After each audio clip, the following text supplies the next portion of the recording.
The road was in poor condition and full of potholes, and the driver must have thought it fun to drive at full speed with me on the hood, trying to grab on with all my strength, but without finding anything to grab onto.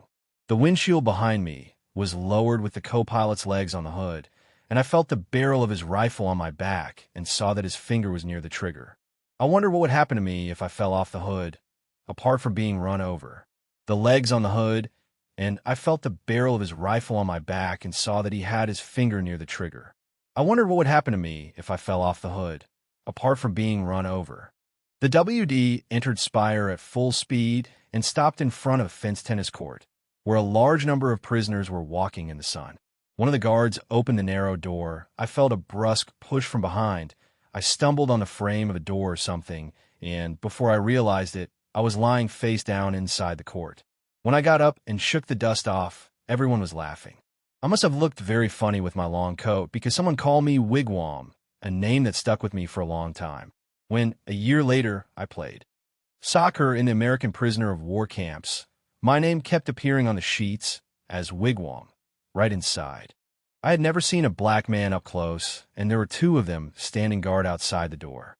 They seemed quite intimidating, and those of us who claimed to know English did not understand what they were saying all the time. Sometimes they brought captured soldiers, alone or in groups. Among them were 3 or 4 officers who seemed even more desolate than the others. Nobody wanted to have much to do with them. There was much speculation about what was going to happen to us, from being shot to being made plantation foremen on Indian reservations. Many inhabitants of the town were already circulating freely through the streets, although there was a curfew during the hours of darkness. A truck arrived at the door, loaded with cardboard boxes. We had a queue, and each one received 2 cans, one called K ration and the other C ration. And then we found meat, cookies, ground coffee, powdered milk, sugar, and sweets. It was as if manna from heaven was raining on us. For people like us, real coffee had been unattainable for years. There was only one cold water tap inside the tennis court. We mixed the powder as best we could and drank it like that, walking. We calculated that with food and drink of that quantity and quality, we could have conquered Europe and even the world. At nightfall, the temperature dropped sharply, and in the early hours of the morning, it had frozen. We had been given cardboard to sleep on, which we spread along the fences, and everyone who had to get up and keep walking no longer laughed at my wigwam-type coat, in which I snuggled comfortably. I was thinking about the lowest temperature I had experienced in Russia, 54 degrees Celsius below zero. What did I care now about that little frost? The next morning, they took us away in trucks. Most of the drivers were black and drove like demons. One of the trucks overturned and ended up at the bottom of an embankment.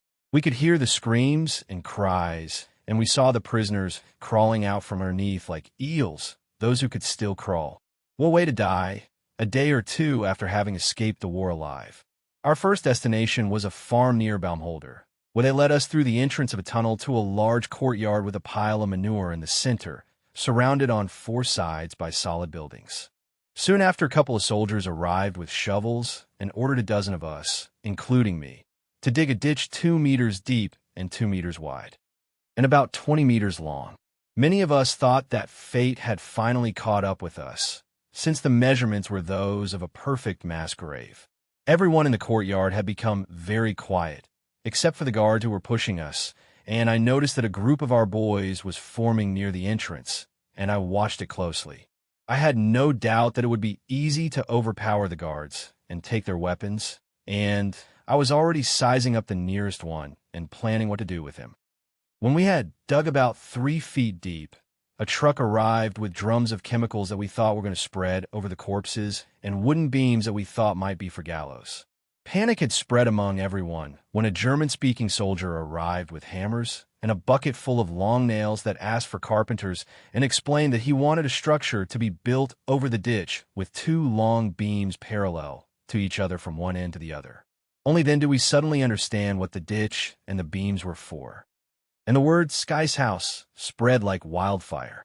The guards seemed bewildered as to why their strange German prisoners had suddenly burst out laughing, and everyone had happy expressions on their faces. I noticed several SS men who were sitting together in a corner of the courtyard and were trying to remove the SS insignia from their uniforms. Their arrogance had completely disappeared, and they looked at me shyly when I pointed out to them that, after all, their uniforms were of a different fabric, color, and cut. They shrugged, probably hoping the Americans wouldn't notice. In the long run, it was of no use to them, since their blood type was tattooed on their skin, under their armpits, and no one could erase it. German meticulousness, in this case, had backfired on them. During the night, they brought in many new prisoners, and in the morning, there was only room to stand. A large convoy of trucks took us from there, crossing the Belgian border to the barracks town of Steenie, where they unloaded us in a wide meadow that extended along a narrow river behind the old Napoleonic barracks. In the field, there were large round tents, and in each of them the ground was covered with large rocks. They ordered us to enter about 20 in each tent, and when we started to remove the rocks, the guard stopped us. Soon we realized complaining was useless, and we had to make the best of it. We spent several horrible nights. None of us could stretch out on the floor, so we either huddled around the rocks or sat up all night. We were not allowed out, except to use the bathroom, and we heard the guards laughing at us. The next march took us to the train station, where a long train of open coal wagons waited behind a steam locomotive.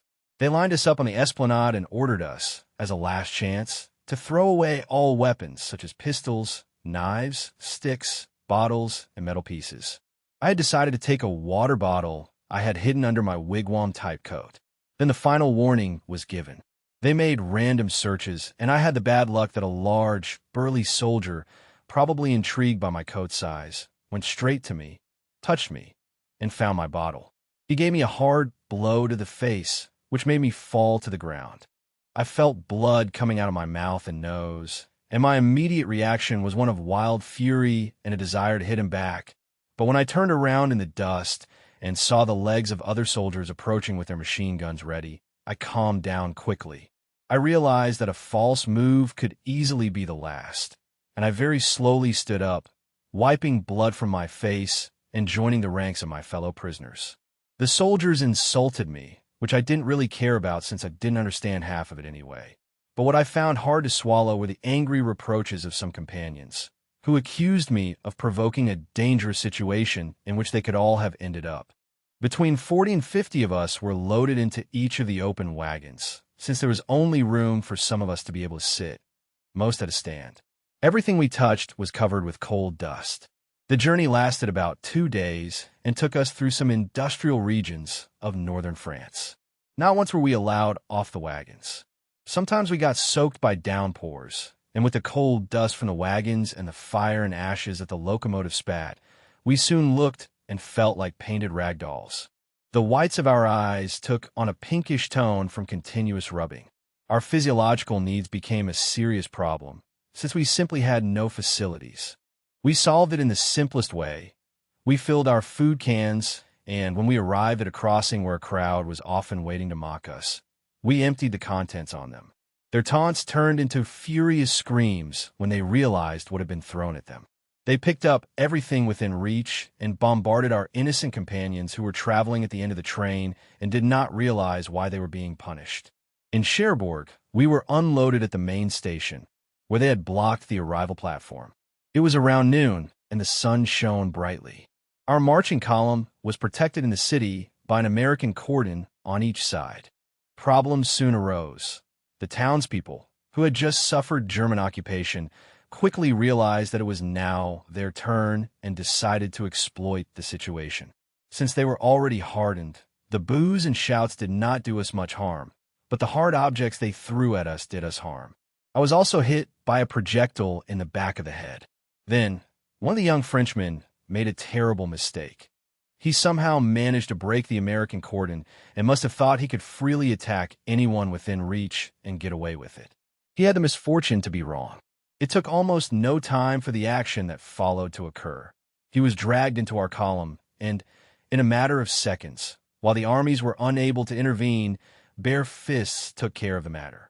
When they finally took him away, the blood on the cobblestones testified to man's inhumanity toward man. In a way, I consider this my last action of the war.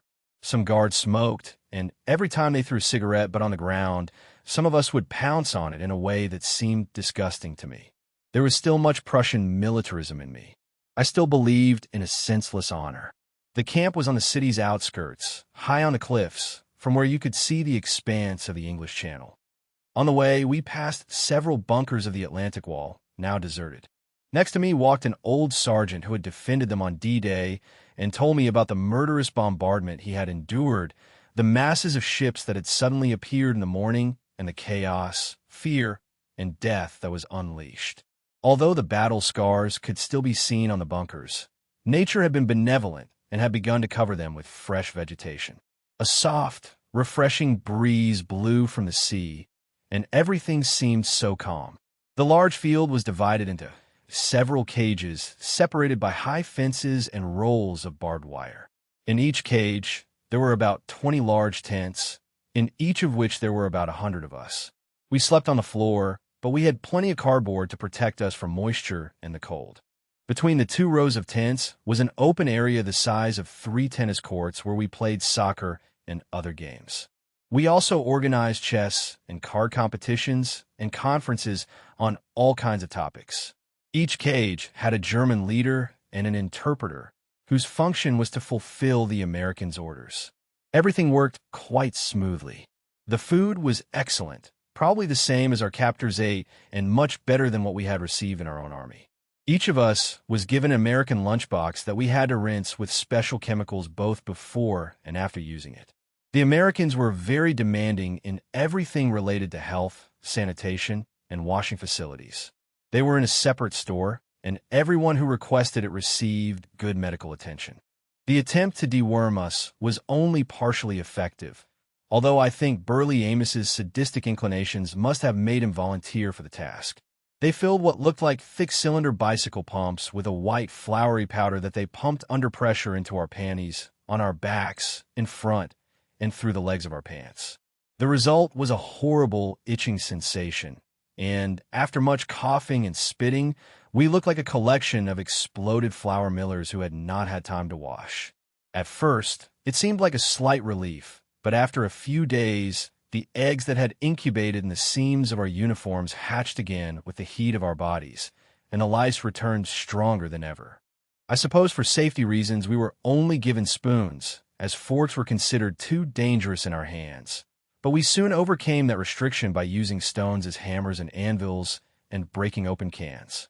A few days later, each of us had a complete set of cutlery. There was mass almost every day, and as it was the only opportunity to get out of the cage, I attended them all, no matter what religion they were. After one of the masses, we had a discussion led by a young American priest who, personally, was willing to forgive us all for what we had done in the war, but when someone suggested that we should also pray for our victims in Russia, for those who had suffered because of our actions, the priest compared our campaign in the East with the Crusades in the Middle Ages, in which Christianity defended itself against atheists. Of course, we had heard all that before.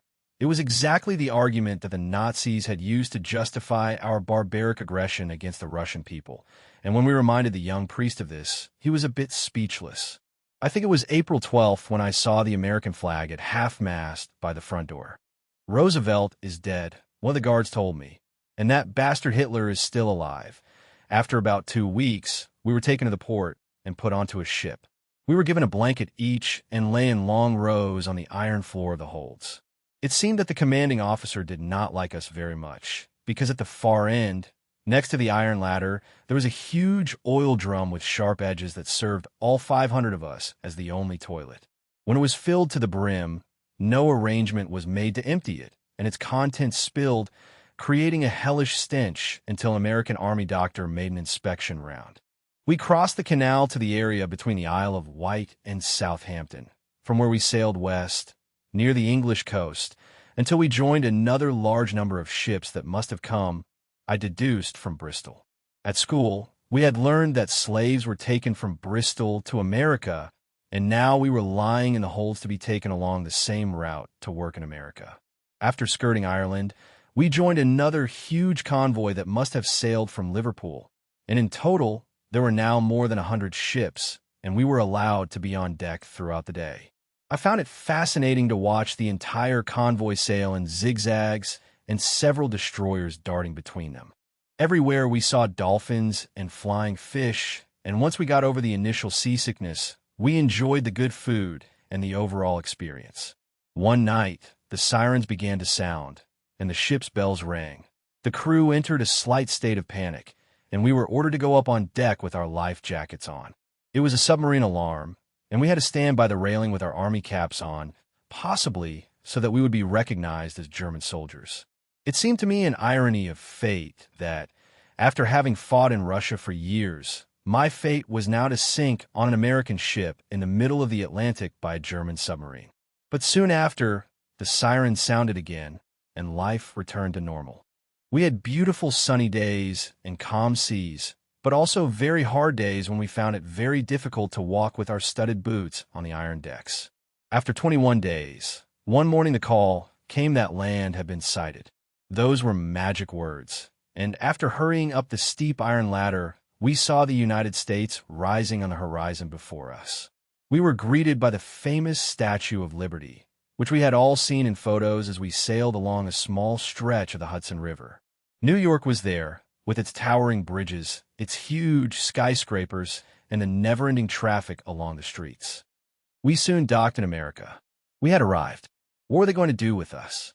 We gathered our belongings and walked down the narrow gangway, at the end of which was an officer with a counting machine. Next to him swirled someone who kept shouting, "Schnell, schnell." Halfway there, I saw that he had a pin in his hand with which he pricked the backsides of those he could reach. Of course, everyone tried to get past that little man as quickly as possible, and later we learned that a troop ship had never been emptied in such a short time before. How effective a small pin can be. We had arrived on May 8th, 1945, and without having any idea what was going on, we were a little surprised that a soldier shouted at us, while we were still in the holds, that the sirens were sounding all over New York because Hitler had died and the war was over. We received the news with a strange and confusing feeling. I didn't know very well whether I should feel sad or shout for joy. We didn't even feel like commenting on it among ourselves, since the dead weight of the Nazi past weighed on all of us. The younger ones, like me, could not really imagine a Germany without Hitler, and none of us had ever dared to say anything against our Führer while he was alive. We couldn't be entirely sure he was really dead. In any case, at the checkpoint, we had to put all our belongings on the ground in front of us, and we were thoroughly searched. Since my last payday, I had been carrying a wad of Reichsmark bills in my shirt pocket that the soldier who searched me kept in his own pocket. Our troop train consisted of modern wagons, and we were surprised by the comfort of the seats. We found glossy brochures dealing with German crimes in the concentration camps. The photos impacted us, and at first I thought that they were false, but when I looked at them a second time, I could see that they were real, and remembering so many events that I had witnessed in Russia, the enormous magnitude of the crime against humanity in which I had collectively participated took on a clearer sense in my mind. Germany, my Germany, how deeply had you fallen? It seemed strange to me that none of us even felt like talking about what was in the brochures. When leaving the port area, we saw a lot of squalor, but the peripheral neighborhoods seemed more pleasant to us. We were impressed and surprised by the large number of cars that were in the factory and in other parking lots, taking into account that almost no worker in Germany had a car. We reflected on how rich America must be where the workers own cars. We passed through Baltimore, Cincinnati, and St. Louis. Oklahoma City, Amarillo, and El Paso, all names that for most of us had that mystical touch. In Oklahoma, the land was red, and when we crossed the Rockies, pushed and pulled by 3 enormous steam locomotives powered with coal, we were very impressed. When crossing the plains of Texas, we saw the horses nodding, the oil drilling towers, and then the Rio Grande appeared, which, to our surprise, was almost dry and was nothing more than a trickle of water. On the other side was Mexico, a neutral country, and a fleeting thought of jumping, running a little, and then freedom crossed my mind, but the train kept moving, and there were armed guards in each car, and having come to life from the steppes of Russia to the Rio Grande, what was the point of risking my life after that? Then came the semi-deserts of New Mexico and Arizona, with their enormous cacti and mountains of beautiful shapes, with their distinctive layers of sandy rock, often flat on top. All the bathroom doors had been removed so that the guard could watch all our activities. The windows were closed all the time, and during the hot days, the heating was at full power and we sweated like pigs, while on cold nights they turned it off. Traveling through some place in Texas, a friendly American captain entered our car and told us that he had been in Germany before the war and that he had liked it very much. He asked us to sing something for him. Steeler sang the famous German Christmas song, since he seemed like a nice man. We tried to please him, but with the sun shining mercilessly and everyone sweating profusely, we did terribly and discovered that, in those unusual conditions, it was simply impossible to do so. The captain understood. We arrived at the Florence camp in the Arizona desert in the early hours of a cool mid-May night. When getting off the train, we were ordered to throw everything we had, uniforms, underwear, boots, caps, belts, etc., in a large pile that they sprayed with gasoline and then set on fire to watch it burn. It was very painful. It was like cutting the past from the present in a very dramatic and symbolic way. There I was, naked, at the mercy of God, thin, dirty, and helpless in a strange country. All that I had left was my wristwatch, since they had taken away the photos and the documents, like the army paybooks, etc., and they had put them in envelopes with our names. They made us enter a large room of a barrack, where two muscular soldiers with white coats, located on both sides of the door, grabbed us and pricked us with needles on the upper part of the arm. I saw one of us faint on the floor, and none of us felt like laughing. They passed us to a group of rude barbers who sat us on low stools and cut all the tangled hair from our heads with electric razors. When we left, we could barely recognize each other, and when I looked at myself in a mirror, I could barely recognize myself. It was horrible. From there, they shouted at us to enter the showers, and when the warm and soft water ran over our heads and our emaciated bodies, I felt a wonderful sensation of total relaxation that I had not known in years. It was as if all the unpleasant past, the hell that I had gone through, was being washed off me and running with a gurgle through the grate under my feet. Even the soap was authentic, not that artificial soap that didn't even lather and that had been ours since the beginning of the war. They gave each of us a clean towel, but when I took it to dry myself, I discovered that someone had taken my wristwatch from underneath. The moment of my life had arrived in which I possessed absolutely nothing and, in a strange way, that gave me a sensation of freedom that I had never felt before. We lined up at a counter, and they handed us underwear, socks, soft leather shoes, and an American khaki-colored uniform, all new. After all the dirt that I had endured and to which I had become accustomed for years, it is impossible to describe the sensation of the new and fresh clothes on my skin. I took a few steps, ran a little, shrugged my shoulders, leaned over, moved my arms, and felt like a newly reborn being. From there we crossed a dark square, went up some steps, and entered a well-lit dining room. On both sides, along the walls, there were long, clean tables with attached benches, and they asked us to sit down. When the German prisoners appeared from behind a counter to serve a complete hot meal, it was one of the most delicious meals I have ever tasted. Few of us felt like talking, and someone who was in front of me asked me to kick him to make sure that he was still alive. Afterwards, they brought coffee in a large pitcher and real creamy milk and sugar, all that we wanted, and all this happened around 3 a.m. From there, they escorted us to white wooden barracks, with floors that creaked. Everything was immaculately clean. The beds were spaced in rows and had soft mattresses with clean sheets and eider-downs. The smell, the sensation, and all that for us, the prisoners. I put my head on the clean and soft pillow. There was no conversation, only words in a low voice, since everyone was immersed in their own thoughts. Someone turned off the lights, and I could see the rays of a white moon playing on the foot of my bed. There was absolute peace. Tired as I was, I wanted to stay there lying down for a while and think. My thoughts turned to my mother. I wish she could see me now.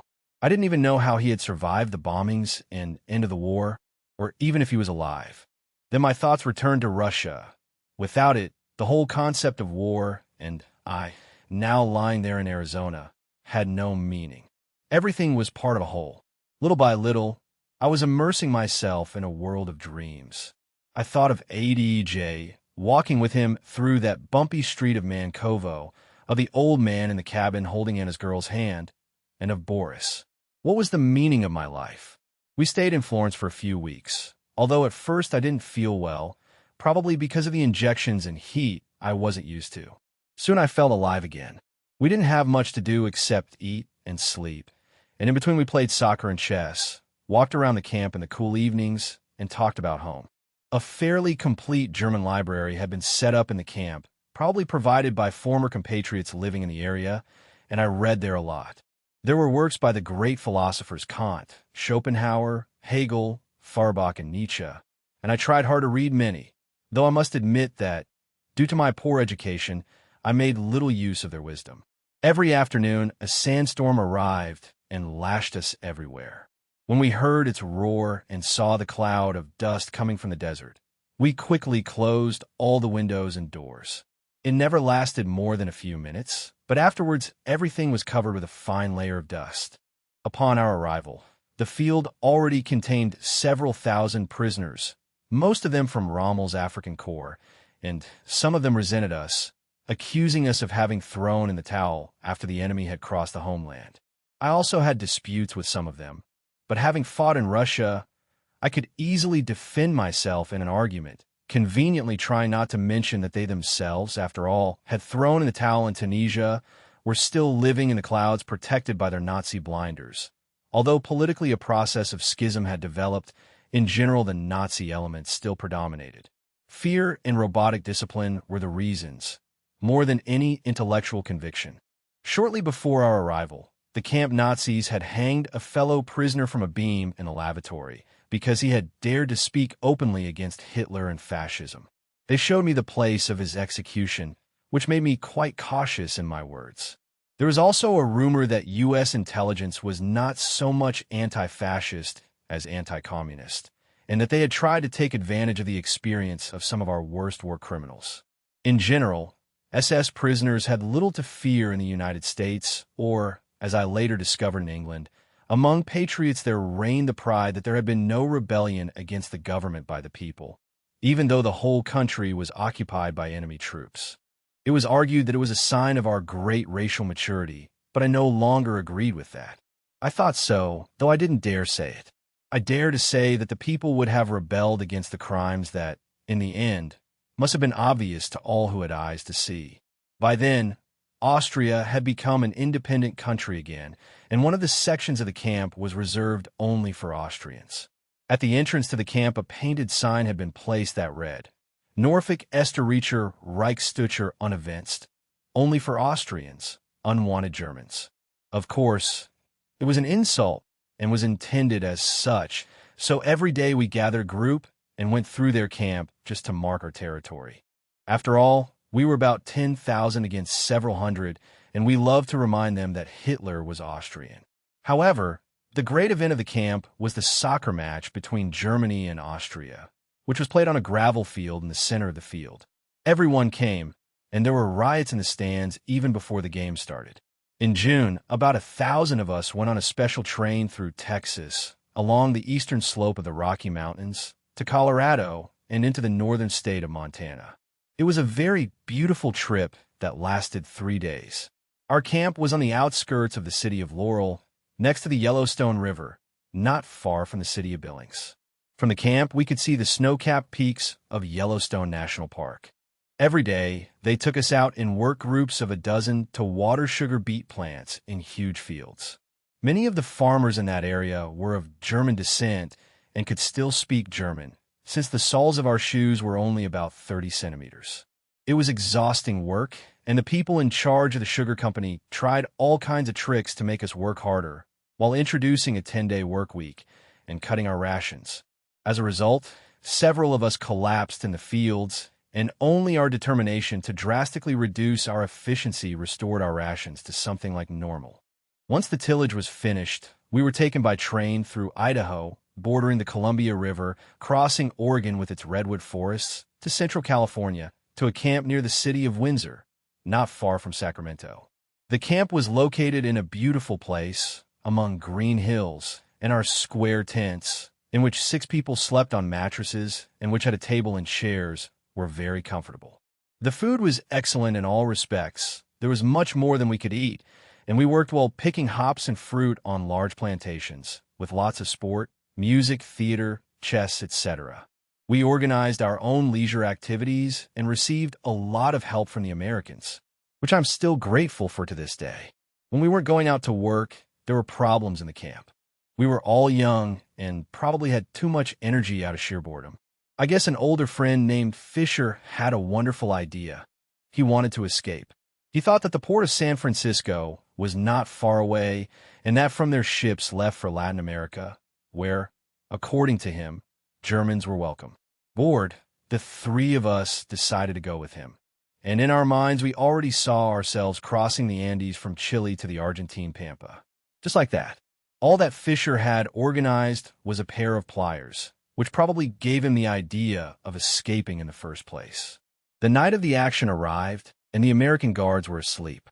We quickly cut a couple wires, and the 4 of us were free. Each one carried a small bag with food, soap, a toothbrush, towel, etc. We walked for 3 or 4 miles, then dawn broke, so we decided to hide and sleep in a hedge. That was very different from when I had slept outdoors about 2.5 years before, west of Stalingrad. We told ourselves how wonderful it was to be free, wondering why it hadn't occurred to us before. We woke around noon and decided to go separately to a nearby settlement that could be seen from the hedge to see how the situation was. We left the bags in the hedge, dressed in workers' clothes. No one noticed us as we strolled by. We all met, but we did not recognize each other, since none spoke English. I think we were all lost, not knowing what we would find in that settlement. It was very hot when I returned to the hedge, and when I moved the branches, I saw 2 policemen sitting next to our backpacks. They looked at me sympathetically, without getting up, and invited me to sit with them. One by one, the others arrived and received the same treatment. One of the policemen told us that some children had found our backpacks and that they called the camp. The guard were not even sure if we had disappeared. When we returned to the camp, everyone, Germans and Americans, laughed at us. We reported to the commander, who did not even scold us, but asked if we pleaded guilty to stealing a pair of pliers and cutting 2 wires that were the property of the government. They punished us with 3 days in the calabash. The Andes and Argentina had to wait, and I made sure not to mess with Fisher again after the harvest in California. Finished, we made the same 2-day trip back to Montana and entered a work camp near the city of Harding in work groups. Lori took us to the Canadian border and south, to the state of Wyoming, to harvest sugar beets. Our camp was not far from the Little Bighorn River, where General Custer had made his last disastrous stand. Sometimes we worked on Indian reservations, and we had all read about Venado and Uncas, the last of the Mohicans, and we were quite disappointed by what we thought was the evident degradation of the people. There was a lot of alcoholism. The housing was bad, and hygiene was conspicuously absent. Once the work was finished, we returned to the border with Mexico and arrived at a small work camp near Casa Grande, a Spanish-looking place in the middle of the Arizona desert. The camp was surrounded by rugged mountains of grotesque shapes that rose above the dusty plain full of tall cacti. From there, we went to pick cotton to the Rio Grande, where racism was an important factor. In our theoretical education, we had very little practical experience of it. In the place where I had grown up, there were only poor, working-class white people. In Casa Grande, we discovered that we were the only white cotton pickers. Everyone else was black or Mexican who had crossed the border and who often had problems with the foreman and were very poorly paid. The food and life for us was good, but suddenly we received a hard blow. A new camp commander arrived and ordered the entire camp to line up in a large square and gave a speech in English that was translated into German phrase by phrase. He said that he was Jewish and that he was proud to be so, that several members of his family had suffered the worst in the concentration camps, and that now he was glad to be in a position to fix things with us. He would make sure that we received the same amount and quality of food that had been distributed in the concentration camps, and that we would have to do the same workload. There would be no more sport, the musical instruments would be removed, and our payments would be suspended. They would be suspended, the bathrooms would be closed, and there would only be one water intake in the entire camp. I understood his attitude and did not complain. I only relate the facts. His program started the next morning. For breakfast, they gave us a cup of black coffee without sugar and a dry roll. The food we took in the trucks was just as miserable, and when we returned in the afternoon, it was the same story. We chatted for a while, and then we had a meeting. The next day, in the cotton fields, we did not pick a tenth of what the farmers, who probably had to pay the camp for our work, wanted to know was happening. Upon returning to the camp, it was very late when the dinner bell rang, but we were offered a hearty and very good meal, and none of us ever saw the Jewish camp commander again. We celebrated Christmas in Casa Grande and improvised a tree with real candles around, which we sang our traditional Christmas songs. Many American motorists stopped on the lonely road surrounding the camp to listen to our songs. They applauded and asked for more. The mornings of that time were very cold, and the ground was covered with frost. We lit huge bonfires in the fields, around which we lazed in our thick coats until 10. Minutes after the sun removed the frost from the cotton, the farmers allowed us to start picking it. Half an hour later, we took off our coats and, shortly after, also our shirts. From there, they took us back to the main camp in Florence, where we dedicated ourselves to boring routine tasks of the military camp. One day, after having chatted with me the day before, a very nice officer, Lieutenant Hightower, asked me if I would like to work in the store and canteen of the American Army PX, since he probably thought that my English was good enough for it. I would have accepted anything to get out of the camp. The next morning, I showed up at the door, and a guard took me to the PX. It was like a large warehouse where one could buy everything imaginable. I had thought that I would work in the stores as a cleaner or handyman, so I was very surprised that they took me to Lieutenant Hightower's office, who asked if I knew how to type. I didn't know. Then you'll have to learn, he told me. Are you good with numbers? I replied that yes, quite. Then he took me to a large desk by the window and told me it was mine. Well, I thought, how about that? Apart from me and Hightower, whose desk was behind a partition, there were two girls in the office who also had desks.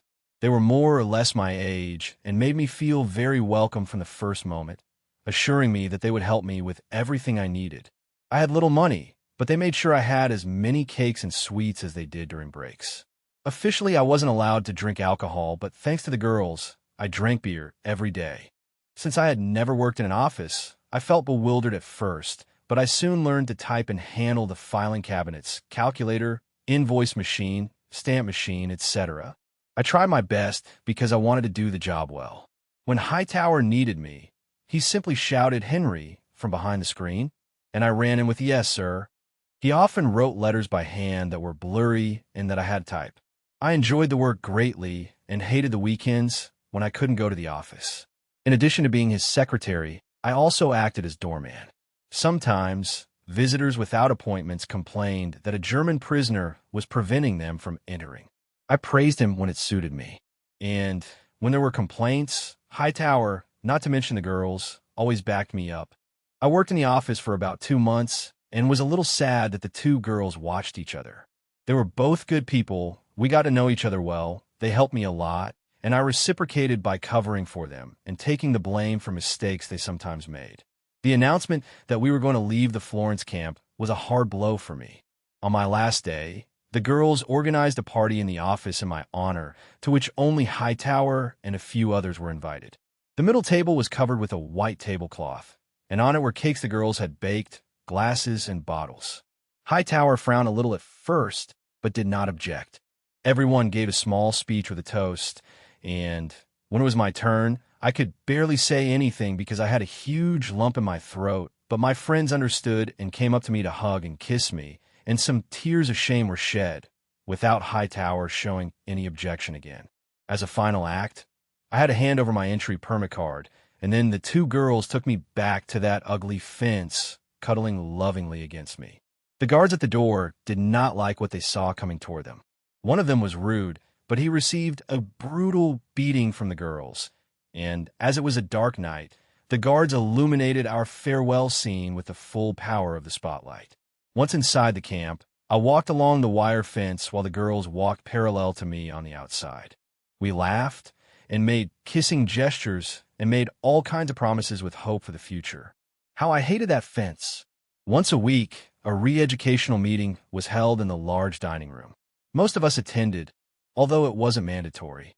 A German-speaking American president would open the session with a brief introduction, and then it was mainly up to us to discuss any topic of interest or current affairs. Tempers often flared in this attempt to instill democratic values in us, and we were encouraged to speak without fear, which was not easy for us, since the war had ended quite a long time ago. Little by little, critical comments began to emerge about our own actions and policies. What caught my attention was that the Nazis always sat at the back of the room, and although they interrupted a lot, they rarely contributed anything interesting. I never liked to get up in front of everyone and say what I thought, but one day an elderly prisoner urged the public to be realistic and sincere and to accept that we had all committed horrible crimes against humanity. Chaos broke out in the back, and someone said, "Well, that was the war." I raised my arm out of pure emotion. I regretted it instantly, but the American president asked me to speak. At first I stammered a bit, but then I strongly challenged that if that was the case, then we should think about the origins of the war and not accept it without questioning it. We all knew, I affirmed, that a war must have economic, financial, social, and industrial roots, and that enormous profits have been obtained while others have paid with their lives, and that if we really wanted to prevent another one from breaking out, we should look for those roots. There was a lot of whistling in the back, but no one challenged me. However, when I walked away, a group of Nazis stopped me and told me bluntly to shut my stupid mouth in the future. If I hadn't been a member of the camp soccer team, I would have been beaten up right there. The next trip took us to the California coast, Pacific coast. The transport was by road and covered a distance of several hundred kilometers. While most of us traveled in the back of trucks, I was lucky and traveled with two of my companions in a Jeep driven by a soldier who announced shortly after that he would switch to another Jeep to be with his friend, and that I, who had told him that I knew how to drive, should drive this one. A German companion switched from the other Jeep, and the four of us rolled along the smooth American road. It didn't take long for our convoy of about 100 vehicles to lose all cohesion. Now, we were practically alone, and I was the only one who knew how to drive and speak English. All I knew was that I had to drive west towards California, to a place called March Camp. There's a lot of traffic, and we soon left the flat desert behind and drove up a winding road towards the beauty of the border mountains. We contemplated a wonderful golden sunset. To my surprise, upon reaching the border, there were customs officials and all cars had to stop. The idea was that fruit was not allowed to pass through the border. When our officer realized that it was a Jeep full of unattended German prisoners of war, he ordered us to pull over and called his superior. They made some calls, scratched their heads, and then let us continue our journey west. This incident seemed very odd to me in the United States, although not always very efficient. It was already night when we entered the wide region of Los Angeles, and at one point we got hopelessly lost. A kind American showed us in his car how to get to an army sign indicating the way to March Camp, and when we finally got there in the early hours of the morning, I was exhausted and all I wanted was to lie down and sleep. The camp, of which the prisoner cage was only a small part, was enormous, with its own airfield, hospital, and what looked like a city in itself. There were several thousand of U.S., and among us were famous musicians and artists, and we had our own symphony orchestra, which gave many good performances in a large ballroom stocked with many American military personnel and their families.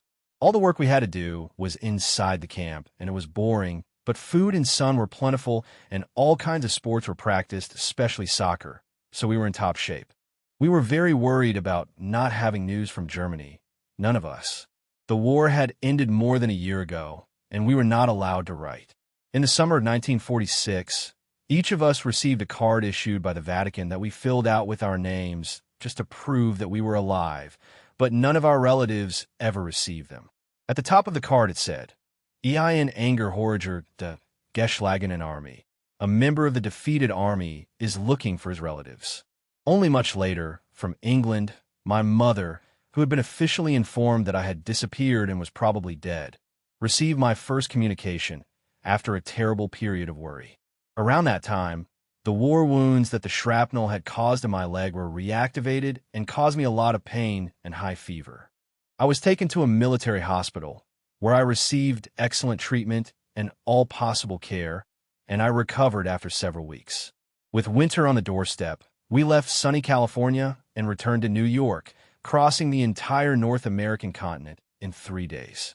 It was cold and damp when we were unloaded at the huge military complex of Camp Shanks. Our stay there lasted several weeks, and sure that we were finally going home, we all became quite impatient when, finally, we went up the gangway of the troop ship.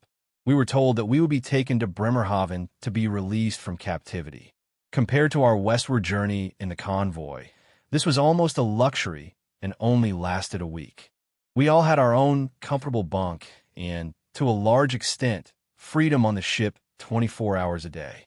When we arrived in Liverpool, we naturally assumed that it would only be a stopover on our journey, but suddenly we were ordered to take all our belongings and line up on deck.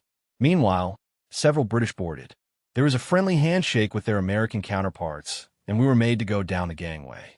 Then we boarded a train that took us through Manchester to Altrincham in Cheshire.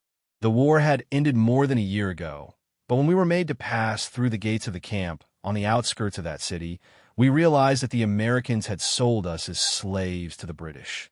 The three of us were the first to arrive, apart from two British sergeants who had to organize the material preparations, a couple of long tables flanked by chairs on both sides. The windows were high, in the sloping roof, and the atmosphere, which smelled of bureaucracy, gave me a somber premonition. While we were offered tea and cookies and spoke in low voices, we were very nervous and could hear the murmur of our 1,000 companions outside. Within 5 minutes, the British delegation arrived. They had come by car from outside the camp. The three were officers, and one of them, who was carrying several books under his arm, was a lawyer. Behind them came a girl with a notepad who sat at the end of the table. Everything was a bit overwhelming, since we had no books, no writing material, nothing, not even a prepared plan for anything. The highest-ranking officer, a colonel, opened the session. They all introduced themselves, and we did the same. Although they behaved correctly at all times, the great difference in the way of presenting themselves made me feel as if we had entered the lion's den. The colonel said something about the weather and trusted that we had had a pleasant crossing of the Atlantic. He mentioned that he had recently been to Germany and that, in his opinion, conditions there were already improving. He asked which of the three was the leader. We hadn't even thought about that, perhaps assuming that democratic processes made it unnecessary. We were all between 23 and 24 years old, while our opponents were far more mature and had more experience in this sort of thing. As my English was probably a little better than that of my companions, we decided that I would be the leader. Very well, Oberstfreiter, the colonel said, looking at me sternly. What is this about? Well, Colonel, the Americans have obviously freed us from captivity, but they have done it in the wrong place. This is England, not Germany. That's right, thanks for reminding me, but what is wrong with that? Everything, Colonel. The war ended over a year ago. None of the 1,000 men we are have fought against you British. They cannot take us prisoner like that. Now is a time of peace. No one should do that. Who says that? I say so, and everyone believes it's so. And who are you? Oh, Burgerfreit, a metal man from the German Wehrmacht. Next, he scratched his head, frowned as if annoyed, and looked at the lawyer to ask about the legal situation of all that. The latter, who had been laughing and seemed unprepared, stopped his laughter and began to leaf through one of his thick books. Then he seemed to have a brilliant idea about what Burgerfreiter based his argument on. Of course, I had no idea, and, when looking at my companions, they didn't seem to either. But then I blurted out the only thing that occurred to me and said, "The Geneva Convention," said the older lawyer with the ear-to-ear smile, probably realizing that he had fallen into the trap. "What section and what article of the convention are you referring to?" Well, I was defeated, and what's more, I knew it, and when I looked at my companions, I only saw blank faces. "Well, that's all," said the colonel, and he murmured something about wasting such valuable times, said the colonel, and he murmured something about wasting valuable time. For nothing, directing his gaze at me, and adding, "And the next time you present an official complaint, which we will be kind enough to listen to, please prepare it properly. If I were you, some cowards with your record, I would not mention the Geneva Convention again. All I could do was look at him defiantly and think that it was better to leave it there." The meeting had ended, and we all went out into the sunny morning, but now the blacks of the SS wanted to know when we were going home, when we were going to go home. My two companions, who were cunning, pointed me out to give them the answer. Afterwards there were shouts and squeals, some whistles, and unpleasant words saying that it was all my fault. It was there on those steps of the Nissan barracks that I decided I would never again act as a Democratic spokesman for anyone. Soon they separated us, and, together with about 200 or 300, they put me on a train that took us south, and we arrived on a dark night in the city of Romsey, in Hampshire. From the train window, England seemed interesting to observe, especially since we came directly from the United States, with Germany, France, and Russia very present in our minds. In many ways, England seemed a strange country. That narrow channel of water seemed to have made a big difference over centuries. Most things seemed small and old-fashioned. The rows of houses in the cities, with their small backyards and gardens, seemed narrow. The people were quite friendly, but strangely reserved, and life in general passed without haste, very different from the United States and the rest of Europe. However, there was something pleasant about it all. From the Romsey field, we worked on farms throughout Hampshire and beyond. We had accepted our destiny. We worked hard and did not cause problems. Those of us who lived on farms had a very good relationship with the farmers, and, in general, they treated us well. From Romsey, I was transferred to an outside field in a beautiful country house called Hazelhurst, near the town of Cohampton. It suited me very well psychologically, since it gave me a sense of freedom that I had not felt in many years. From Hazelhurst, I was transferred to a field near the small town of Bishop's Waltham, and I was hired to work in the garden of a family in the charming town of Westmeath, where I was treated with much understanding and kindness. It made me especially happy to be with the children, who always surrounded me with affection. From Bishop's Waltham, we were taken to a field on the outskirts of Southampton in 1948, almost 3 years after the war ended, and from there I was released shortly after. From 18 to 26 years old, probably the most formative time of anyone's life. I had been a soldier and a prisoner, and there had been many times when I wished I had never been born. Suddenly, I was released like a bird that was not used to flying, and at first I found it difficult. I felt great guilt, but also anger, frustration, and disappointment. How was I going to accept all that? A prisoner transport took me back to Germany. My parents had passed away, and everything we had was destroyed in the bombings. The clothes I was wearing and the American blue bag I carried on my shoulder were all my possessions. What was I now going to do with my life? Before I left England, Colonel Courage, the brewer for whom I had worked as a day laborer, assured me that if I ever wanted to return and work for him, he would receive me with open arms. Germany irritated me greatly. There was no attempt to talk about the war, about what had happened, or why I had no home. There was a lot of unemployment, and I felt lost and alone. And when a close relative told me that Germany's defeat was the fault of people like me, who had not had faith in the Führer and had not given everything in the fight, I had enough. I grabbed my duffel bag and returned to England after only 4 weeks working on the farms of Colonel Courage near Crondall and Preston Candover, and playing football on the Bentley Village team. Little by little, I felt I was returning to the circle of humanity. Then, the colonel hired a charming au pair from Switzerland, in that quiet and beautiful environment of the town in Hampshire. How could we avoid falling in love then? We got married in Switzerland in 1952. In 1954, we had a son and a daughter in 1956. I started working as a train porter in Alton, then as a signalman, and I stayed there until my recent retirement. My dear wife passed away in 1980. The feeling of guilt for what I have collectively done to others, especially to the Russian people, weighs heavily on me now that I am reaching the twilight of my life. Sometimes I wonder if it has been a drama, a tragedy, a crime, or just comedy. I'm not very sure. I regret the suffering I have caused others, but I do not complain about what others have done to me.